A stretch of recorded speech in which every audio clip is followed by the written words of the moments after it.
Përshëndetje miq të kanalit, unë jam Mustafa dhe sot do t'ju tregoj një ngjarje që ka alarmuar shumë njerëz. Në Spanjë rryma u ndërprer papritur në shumë qytete. Mijëra njerëz mbetën pa drita, pa internet, pa asgjë. Por pyetja është, a ishte kjo thjesht një defekt apo është fillimi i diçkaje më të madhe që po vjen drejt Evropës? Zyrtarisht po thonë që ishte një problem teknik me linjat e energjisë që lidhin Spanjën me vendet fqinje. Por jo të gjithë po e besojnë këtë verzion. Shumë ekspert po paralajmërojnë për një krizë energjetike që po afrohen, dhe kjo ndërprerje mund të jetë vetëm paralajmërimi i parë. Disa madje thonë që kjo ishte një test për të parë si do të reagojnë njerëzit në një situatë emergjente. Dhe tani po ju pyes ju, si do të ndiheshit ju nëse papritur rryma ndalet në qytetin tuaj?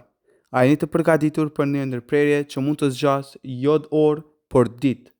Sepse ky nuk është vetëm një problem i Spanjës. Shumë besojnë që kjo valë do të prek edhe vendet e tjera të Evropës, ndoshta më shpejt se sa mendojmë. Shkruani në koment më poshtë, dua të di mendimin tuaj. A është kjo vetëm një rastësi apo një alarm që duhet të marrim seriozisht? Dhe mos harroni, pëlqeni këtë video, abonohuni në kanal dhe shtypni zilën sepse do ketë shumë video të tjera si kjo interesante. Qëndroni me mua sepse gjërat sapo kanë filluar të nxehen. Shihemi shumë më shpejt.